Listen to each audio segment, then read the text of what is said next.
ብሩክ ሚኪን ሄዶ ስላፋጠጠው እንደኔ ደስ ያለው አለ? እስኪ ደስ ያላችሁ ካላችሁ በላይ ካሳዩኝ። እውነት እላችኋለሁ ብሩኬ ሚኪ ፊት ለፊት ቆሞ እንደዛ ሲያፋጥጠው በጣም ነው ደስ ያለኝ። ሲቀጥል ደግሞ መጨረሻ ላይ ትርሲት የራሱን ድርሻ እንደምትሰጠውና በገንዘቡ ጉዳይ ምንም እንደማይመለከተው ሚኪን ስትነግረው በጣም ደስ ብሎኛል። በዛ ላይ ደግሞ የወሰነችውን ውሳኔ ለማንም ሳታሳውቅ ራሷ አስባበት ራሷ ወስና ሚኪን እና ብሩክን አንድ ላይ ቁጭ አድርጋ ሁለቱን የብሩክን ድርሻ እንደምትሰጠው እንደወሰነች ስትናገር ብሩክ ማለቴ ሚኪ ጨርቁን ጥሎ ማበድ ነበር የቀረውና እኔ በበኩሌ ውስጤ ነው የረካው። ነገር ግን ሚኪ አሁንም ቢሆን እንቅፋት ሆኖ የተቀመጠ ሰው ነው። ገንዘቡን እንድትሰጠው ያደርገዋል ብዬ አላስብም።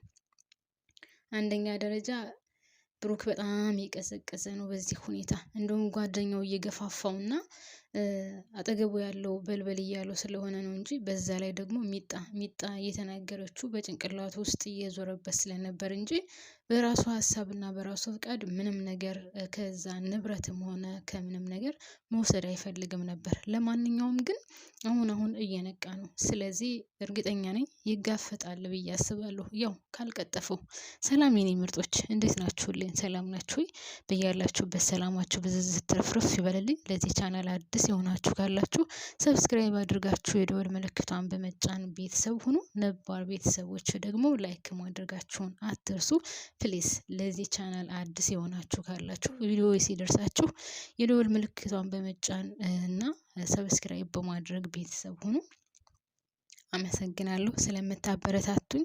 ሰብስክራይብ ላይክ ሼር እያደረጋችሁ ከጎኔ ላላችሁን ፈጣሪ ያክብርልኝ። ከልብ ነው የማመሰግነው። እናም ወደ ድራማው ስመለስ ልጆቹ በጣም ነው የሚያሳዝኑት። አሁን የወንዱን ልጅ ጭንቅላት ለመመረዝ እየጣረ ይመስለኛል አቶ ሚኪ ተብዬው። እንግዲህ ካለም ማለት ህፃኑ ልጅ ነው።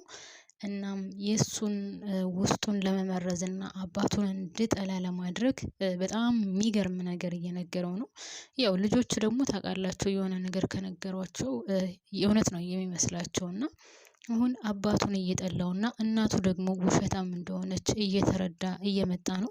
በጎን በኩል እንዳትናገር ብሎታል። ነገር ግን እሱ እንደነገረው ባያቅም እሷ የመሰላት አሁን ትርሲት የመሰላት ሁለቱ ሲያወሩ የሰማን የመሰላት ነገር ግን የሚገርመው ነገር ሚኪ ነው። ሚኪ እንዳትናት ብሎ እንዳትናገር ብሎ እውነታውን ፍረጥረጥ አድርጎ እየነገረው ግን የህፃን ልጅ ጭንቅላት እንደዚህ በዚህ ልክ መመረዙና አባቱን እንዲጠላ ማድረጉ ተገቢ ነው ብዬ አላስብም። ምክንያቱም እውነት ነው። እውነት ይወጣል። ይሄ ልጅ ዛሬ ምናልባት አባቱን ቢጠላና አባቱን እንዲጠላ ቢያደርገው ነገ ጧት አባቱ እስከሆነ ድረስ አባቱን አይጠላም። ሲቀጥል ደግሞ የነሱን ንብረት እንደሚፈልግና ገንዘብ ፈልጎ ከዛ ቤት እንደገባ እያደገ ሲገባው እሱ ራሱ ጥላት ሆኖ ጭንቅላቱን ብሎ እንዳያስወጣው ከዛ ቤት ነው እንፈራለት። ዋናውና ትልቁ ነገር ግን አሁን ደስ የሚለው ነገር ምንድነው ካላችሁኝ፣ አሁን ብሩክ እየነቃ ነው። አንደኛ ጓደኛው እንደዛ እየገፋፋ ነው። ሁለተኛ ሚጣ የተናገረችው ቃል ንብረትህን የድርሻህን መውሰድ አለብህ ትፈራለህ እንደ ብለው ነበርና ሲቀጥል ደግሞ ያኛው ጓደኛው እኔ እስከ ሞት ጥግ ድረስ አብሬህ እጓዛለሁ፣ ላመንኩበት ነገር ብሞትም ችግር የለብኝም፣ ስለዚህ ንብረትህን አስመልስ ብሎታል። ግን አሁንም ቢሆን ይሄ የተረገመ ሰውዬ እየሸረበለት ነው። ጭራሽ ምን አለ ያ ተከስተ ብየውማ ቤተሰብ አሲድ እንድፋበት አለ። እግዚኦ የሰው እኮ ተንኮል እንደው ማርያምን። ይሄ ተከሰተ ቢው ራሱ የሆነ ዝርክርክ ነገር ሌላም ሰው እኮ ገድሏል። ሁለት ሰው መሰለኝ የገደለው። ለማንኛውም አሲድ እንድፋበት የሚል ምክር አምጥቶለታል። ግን በነገራችን ላይ ሚኪ ሰው መግደል ላይ ያን ያክል አይደለም። ያንንም እናስወግደው እያለ ብዙ ጊዜ ተከስተ ያወራል። ነገር ግን ሚኪ ያን ያክል አይደለም። ግን ቢሆንም ከብሩክ ላይ ግን እንድገደል በጣም የሚፈልግ ነውና ሙቼ ነው ቁሜ ከዚህ ንብረት 0.5 ሳንቲም አይወስድም። የስባሪ ሽራፍ ነው ምናምን። ለማንኛውም የ70 ሳንቲም ያክልም እንኳን አይወስድም እያለ እየፎከረ ነው። ግን ብሩክም ቢሆን ካሁን በኋላ ወደ ኋላ የሚል አይመስለኝም። ሲቀጥል ደስ የሚለው ነገር እንግዲህ ራሷ ትርሲት ራሷ አስባበት ራሷ ወስና ሁለታቸውንም ቁጭ አድርጋ የብሩክን ድርሻ ለመስጠት ወስኛለሁ ብላለች። ግን ይህንን ነገር ሲሰማ ደግሞ ሚኪ በጣም ነበረ ያበደው። ምክንያቱም ከሱ ፍቃድ ምንም ነገር የሚሆን አልመሰለውም ነበረ መስሎታል። ግን በጣም የሚያሳዝነው ነገር አሁንም መጨረሻ ላይ ትርሲት ልቧ ወደ እሱ ተመልሷል። መጀመሪያ አካባቢ ምን አገባ ንብረቱ የእሱ ነው አይመለከትም፣ የፈለኩትን ነገር ማድረግ መብቴ ነው ብለው ነበረ። በኋላ ላይ ግን በጣም ይቅርታ እንደዛ ማለት አልነበረብኝም ተናድጄ ነው ብላ እንደገና ተመልሳለች። እሱም ቢሆን ይሄን ነው የሚፈልገው። ገብቷችኋል? ቤተሰብ ለእያንዳንዷ ስለምታደርጋን ነገር ለእሱ እንድታማክረው ነው የሚፈልገው። ለሱ ካማከረችው ደግሞ ታውቃላችሁ መልካም ነገር እንደማያስብና በተለይ ደግሞ ለብሩክ 0.5 ሳንቲም እንድትሰጠው ስለማይፈልግ ቀና ነገር አያስብላትም። ስለዚህ የምትፈልገውን ነገር እንድታደርግም አይፈቅድላትም።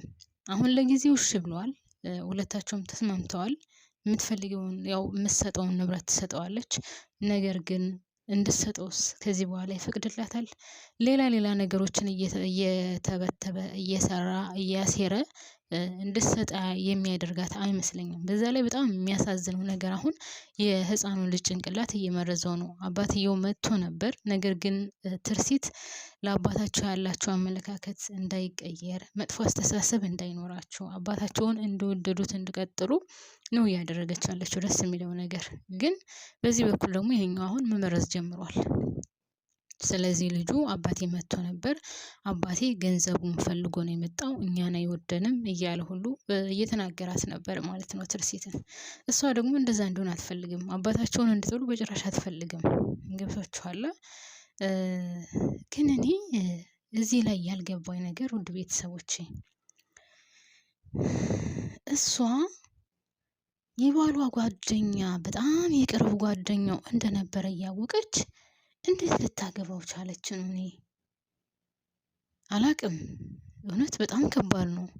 እንዴት የልቡ ጓደኛ በጣም የቅርብ ጓደኛው እንደነበረ እያወቀች፣ የቅርብ ጓደኛ ማለት ያው ወንድም ማለት ነው አይደል? ቤተሰብ እንዴት ልታገባው ቻለች? እንዴት ይሻለችው? ለምን የሱ የቅርብ ጓደኛው መጥቶ ላግባሽ እንዳላት ለምን ራሷን አልጠየቀችም? ለምን ላግባሽ አለኝ ምን ፈልጎ ነው? ጓደኛው ትናንትና ሞቶ በመኪና አደጋ ዛሬ እንዴት መጥቶ ላግባሽ አለኝ ብላ በጭንቅላቷ እንደ ጥያቄ አልመጣላትም። እንዴት ልታገባው ቻለች?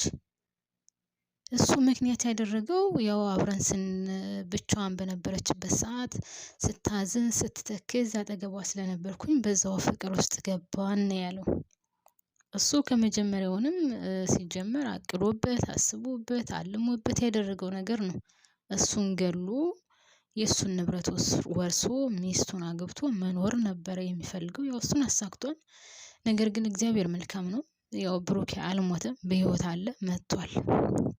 የሚመጣል መሰለሙ ነበረ እና እሷም ስትጠይቅ ምንድነው ያለችው? አጋጣሚ ነው ላንተም ያልነገርኩህ አሁን እንዳትጎዳ ብለን ነው ሁለታችንም ያልነገርንክ አለችው። እና በጣም ነው የሚያሳዝነው እውነት እሷ ራሱ እሺ ማለቷ፣ የባሏን ጓደኛ የቅርብ ጓደኛውን ለዛውም። እና በጣም የሚገርም ነው። የሚገርም ታሪክ ያለው ድራማ ነው። በዛ ላይ የሱ ክፋትና የሱ መሰሪነት አልታያትም እስካሁን ድረስ። የባሏ ገዳይ 30 ጊዜ እያሴረላት የሱን መሞት 30 ጊዜ እያሴረ ያለ እንደሆነ አልገባትም። የሷ ራሷ ጥላቷ እኮ ነው። በነገራችን ላይ ሲስቅባቸው ነበር እኮ ልጁንም ጅል፣ እሷንም ጅል፣ አባትየውንም ጅል፣ ሁላቸውም ቤተሰቡ ጅል እያለ እየተጫወተባት እየተሳለቀባት ነበረ። ምክንያቱም አባትየውም ቢሆን ስለ ንብረቱ ያን ያክል ጉጉት እንደሌለውና የሆነ ጀል ያለ ነገርም ስለሆነ እሷም ብትሆን እየተጫወተባት እንደሆነና በአንድ በሁለት ቃላቶች እያታለላት እንደሆነ ነው እዚህ ላይ የሚያስታውቀው ማለት ነው። እና እሷም አልገባትም ምን እያደረገ እንደሆነና ምን እየሰራ እንደሆነ አላወቀችም። እና ገርሞኛል። ብቻ አንዳንድ ድራማዎች ብዙ ነገር ያስተምሯቸዋል። እውነት ሰውን እንዴት መቅረብ እንዳለባችሁ፣ ምን ያክል ማቅረብ እንዳለባችሁ፣ ምን ያክልስ ማመን አለባችሁ የሚለውን ነገር በጣም ብዙ ያሳያል። በተለይ እዚህ ድራማ ላይ እውነት በጣም ነው የሚገርመው። በቃ ሁሉም ለእያንዳንዱ ድራማ ላይ አሁንማ ሰው ራሱ የእውነት ነው የምላችሁ በዙሪያችሁ ያለው ሰው ራሱ አስመሳይ መስሎ አይታያችሁም? በተለይ በእኛ በኢትዮጵያ ድራማ ላይ የምታዩት አንድ ከልቡ ጥሩ ሰው የሆነ የለም። ሁሉም ማስመሳይ ድራማ ላይ ሁሉም ምንጃ በስመአብ በቃ ለገንዘብ ሲል የማያደርገው የሌለ እንደሆነ የእውነት ትክክለኛ ሰው እንደሌለ ነው ድራማው ላይ የምናየው። እና አንዳንድ ጊዜ በዙሪያችሁ ያለው ሰው ሁሉ እውነት ትክክለኛ ሰው አለ ወይ ሁሉም ሰው ወይም ሁሉም ሰው አስመሳይ ነው የምትሉበት ነገር ነው። እና በጣም ስለገረመኝ ነው እውነት በቃ ድራማዎችን ሁሉ ስታዩ ሁሉም አስመሳይ